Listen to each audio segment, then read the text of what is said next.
Hello साथीहरु, स्वागत छ हामी चाहिँ जंगलतिर आइरहेको मलेसिया घुम्नलाई। घारीतिर यहाँ नेपालमा पाउने यो के भन्छ होला कुरोहरू सबै छ है। इन्द्रलाई म एउटा प्रश्न सोध्छु ल।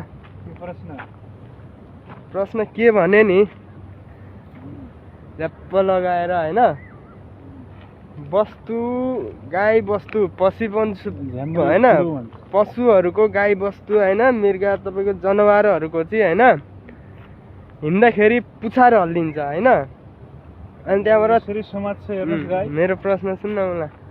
अनि हिँड्दाखेरि पुछार हल्लिन्छ हैन। अनि चराहरूको चाहिँ उड्दाखेरि पखेडा हल्लिन्छ। अनि मान्छेको चाहिँ हिँड्दाखेरि के हल्लिन्छ ल भन। ल यो प्रश्न साथीहरु तपाईहरुलाई नि आउँछ भने ट्याग लाएर एकचोटी कमेन्ट गर्नु होला है त।